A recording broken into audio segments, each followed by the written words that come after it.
Radhe Radhe friends, Ganga Dussehra की हार्दिक शुभकामनाएं आप सभी को। कैसे हैं आप सब? मेरे लड्डू गोपाल चैनल में आप सबका स्वागत है फ्रेंड्स।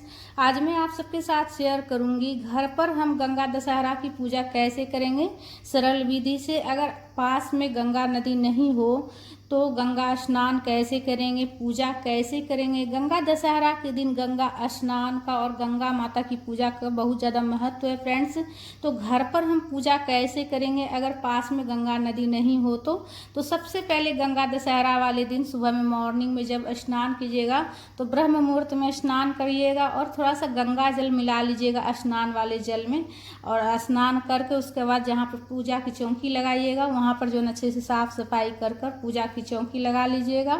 लाल पीले रंग के कोई भी शुभ कलर के कपड़े का आप आसन दे सकते हैं। उसके बाद देखिए भोले बाबा का तस्वीर हो आपके यहाँ, जिसमें कि मतलब भोला बाबा के आप देखे होंगे, ध्यान से देखिएगा तो भोले बाबा अपनी जटा में गंगा माता को धारण किए हुए हैं। तो गंगा माता की पूजा हम इसी में कर लेंगे। भोला बाबा के जो जटा में गंगा माता है तो गंगा माता को हम पूजा भोले बाबा के साथ साथ हम गंगा माता की भी हम पूजा कर लेंगे। तो और शिवलिंग अगर हो तो शिवलिंग को भी विराजित करके आप जो जल चढ़ा लीजिएगा। गंगा माता की सरल विधि से पूजा हम इस प्रकार से कर सकते हैं फ्रेंड्स। आपके यहाँ तस्वीर हो भोले बाबा का या कैलेंडर हो, भोले बाबा के जो भी तस्वीर फोटो आपके पास हो तो उसमें जो है ना जटा जो रहते हैं भोला बाबा को, उसमें गंगा माता रहती है तो गंगा माता की हम पूजा कर लेंगे। तो अक्षत का आसन देकर तस्वीर को मैं विराजित कर ली हूँ, शिवलिंग को भी विराजित कर लिए हम एक प्लेट में तिल का आसन देकर, अक्षत का आसन देकर। और सबसे पहले हम पूजा में दीपक प्रज्वलित कर लेंगे। दीपक आप घी से भी प्रज्वलित कर सकते हैं या फिर तिल के तेल से भी। धूप भी प्रज्वलित करके हम रख लेंगे। धूप दीप प्रज्वलित सबसे पहले हम कर लेंगे। उसके बाद हम सबसे पहले 1 लोटा जल ले लेंगे और 1 लोटा जल स्वच्छ जल में गंगा जल हम मिला लेंगे। गंगा जल जरूर से ज़रूर मिला लीजिएगा, इसलिए कि गंगा माता की पूजा है तो गंगा जल का इस्तेमाल आप पूजा में ज़रूर से कर लीजिएगा। उसके बाद सबसे पहले तस्वीर अगर हो आपके पास तो तस्वीर में भी पूजा कर सकते हैं या फिर शिवलिंग हो तो शिवलिंग में भी पूजा कर सकते हैं। मैं दोनों तरह से ही पूजा करके आपको दिखा रही हूँ। तस्वीर हो सिर्फ आपके यहाँ तो सिर्फ जल के छींटे दे दीजिएगा और शिवलिंग हो तो शिवलिंग में आप जल चढ़ा लीजिएगा, ठीक है। इसलिए कि शिवलिंग में देखिए पूरे शिव परिवार के साथ साथ भोले बाबा की जटा में गंगा माता भी होती है तो आप शिवलिंग में भी पूजा कर सकते हैं। उसके बाद देखिए वस्त्र के स्वरूप में कलावा समर्पित कर लीजिएगा। वस्त्र के स्वरूप में हम कलावा समर्पित कर लेंगे या फिर आप वस्त्र देना चाहते हैं तो आप वस्त्र भी समर्पित कर सकते हैं या फिर आप जो वस्त्र के स्वरूप में कलावा समर्पित कर लीजिएगा, बिल्कुल सरल विधि से इस प्रकार से। और वस्त्र के स्वरूप में हम शिवलिंग पर भी कलावा समर्पित कर लेंगे। तो वस्त्र के स्वरूप में कलावा समर्पित कर लेंगे, बिल्कुल सरल विधि मैं आप सबके साथ शेयर कर रही हूँ फ्रेंड्स। इस प्रकार से आप जो है ना अगर पास में गंगा नदी नहीं हो तो आप पूजा कर सकते हैं। उसके बाद हम तिलक कर लेंगे भोले बाबा को, चंदन से तिलक कर लेंगे। और तस्वीर में जितने भगवान जी हैं, कार्तिकेय जी हैं, गणेश जी हैं, सभी का हम पूजा कर लेंगे। रोली चंदन से तिलक कर लेंगे। शिवलिंग में भी हम तिलक कर लेंगे चंदन से।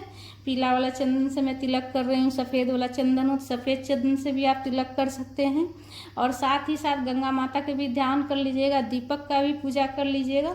दीपक में भी रोली से तिलक कर लीजिएगा और रोली चंदन से माता को भी हम तिलक कर लेंगे।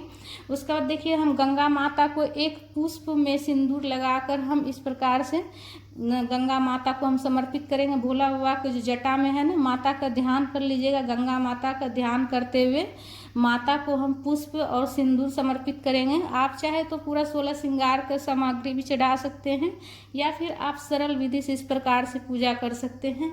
और पार्वती माता को भी हम सिंदूर लगा लेंगे और सिंदूर लगा के उसके बाद सुहागने अपनी मांग में सिंदूर जरूर से ज़रूर भरे।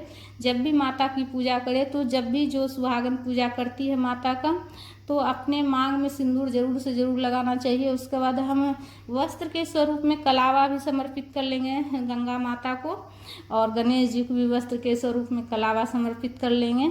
अब वस्त्र हो तो वस्त्र आप समर्पित कर सकते हैं या फिर वस्त्र के स्वरूप में कलावा समर्पित कर सकते हैं। फूल माला जो हो आपके पास चढ़ा लीजिएगा, जिस भी कलर का फूल माला हो आप चढ़ा लीजिएगा। लाल पीला सफ़ेद जिस कलर का आपको फूल माला मिल जाए आप चढ़ा लीजिएगा। माला मैं समर्पित की हूँ शिवलिंग में उसके बाद देखिए दीपक का भी पूजा कर लीजिएगा, दीपक में भी दीपक के पास भी पुष्प समर्पित कर लीजिएगा और पार्वती माता को भी फूल चढ़ा लीजिएगा। बेलपत्र हो आपके पास तो बेलपत्र चढ़ा लीजिएगा, नहीं हो तो देखिए कोई बात नहीं, इसलिए भगवान सबसे पहले हमारे भाव देखते हैं, ठीक है। इसलिए आप जो है ना आप सच्चे मन से खुश होकर पूजा कीजिएगा। और इस समय आप पूजा करते समय आप जो है ना मंत्रों का जाप कर सकते हैं। जैसे कि आप नहीं कोई मंत्र आता हो तो जैसे हर हर गंगे, हर हर महादेव, ओम नमः शिवाय, इस तरह से भी आप जाप करते हुए पूजा कर सकते हैं। इसलिए कि गंगा दशहरा की पूजा है तो आप हर हर गंगे बोलते हुए भी पूजा कर सकते हैं। उसके बाद सबसे पहले देखिए हम जल का भोग लगा रहे हैं, बेलपत्र समर्पित कर लेंगे। उसके बाद देखिए जल का भोग लगाने के बाद सबसे पहले जल का ही भोग लगाइएगा। उसके बाद ऋतु फल समर्पित कर लीजिएगा, जो भी फल ऋतु फल में नया फल जो फल होता है वो आप चढ़ा लीजिएगा। जैसे खरबूजा हो गया, तारबूज हो गया। और विशेष रूप से जो है ना हमारे यहाँ का बताते हैं गंगा दशहरा पे हमारे यहाँ जो है ना आम जरूर से ज़रूर चढ़ाया जाता है, तो आम भी चढ़ा लीजिएगा अगर हो सके तो आपके यहाँ। ऐसे तो देखिए भगवान हमारे सिर्फ भाव देखते हैं, जो भी फल मिल जाए आप चढ़ा लीजिएगा। और उस दिन जो है ना घर में मीठा कुछ बनाया जाता है, कुछ भी आप मीठा पकवान बनाकर आप चढ़ा सकते हैं। हलवा पूरी, खीर पूरी, पुआ पूरी, कुछ भी मीठा में आप बनाकर चढ़ा सकते हैं। गंगा दशहरा के दिन घर में मीठा पकवान बनाया जाता है। पूजा में कुछ दक्षिणा रख लीजिएगा, बाद में ये दक्षिणा दान कर दीजिएगा। इसलिए कि गंगा दशहरा पर दान पुण्य का भी बहुत ज़्यादा महत्व है। तो दान आप किसी गरीब को भी कर सकते हैं, गरीब दरिद्र को भी दान कर सकते हैं, या फिर आप जो है ना किसी पंडित ब्राह्मण को भी आप दान कर सकते हैं। उसके बाद देखिए हाथ में पुष्प लेकर जो है ना कथा की पुस्तक हो तो कथा पढ़ लीजिएगा, या फिर आप फोन में भी कथा सुन सकते हैं गंगा दशहरा की कथा। उसके बाद आरती कर लीजिएगा। आरती आप कपूर से भी कर सकते हैं, कपूर प्रज्वलित करके, या फिर दीपक प्रज्वलित करके भी आप आरती कर सकते हैं। प्रेम पूर्वक आरती कर लीजिएगा, आरती गाते हुए आरती कर लीजिएगा, प्रेम पूर्वक आरती कर लीजिएगा। उसके बाद आरती करने के बाद जो है ना सीधे हाथ में जल लेकर आचमनी कर लीजिएगा। आचमनी करने के बाद ही पूजा पूर्ण होती है, इसलिए सीधे हाथ में जल ले लीजिएगा और जल को 3 बार इस प्रकार से घुमाते हुए आचमनी कर लीजिएगा। आचमनी करने के बाद पूजा पूर्ण हो जाती है। उसके बाद सबसे पहले क्षमा याचना कीजिएगा, क्षमा याचना। उसके बाद आपकी जो भी मनोकामना है वो प्रभु से कहिएगा, गंगा मैया से कहिएगा।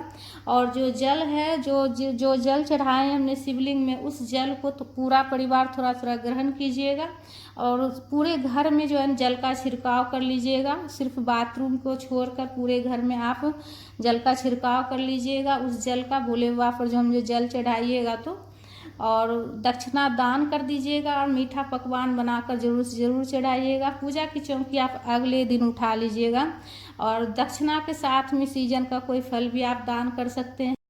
तो फ्रेंड्स हमारा ये वीडियो आप सबको कैसा लगा? अगर ज्ञानवर्धक लगा है तो ज़्यादा से ज़्यादा वीडियो को शेयर कीजिएगा और हमारे चैनल पर अगर नए हैं तो चैनल को सब्सक्राइब कर लीजिएगा और कमेंट में हर हर गंगे, ओम नमः शिवाय का जयकारा ज़रूर से ज़रूर लगाइएगा और चैनल को सब्सक्राइब कर लीजिएगा। हम तीज त्यौहार कैसे मनाते हैं, त्यौहार का वीडियो देखने के लिए चैनल को सब्सक्राइब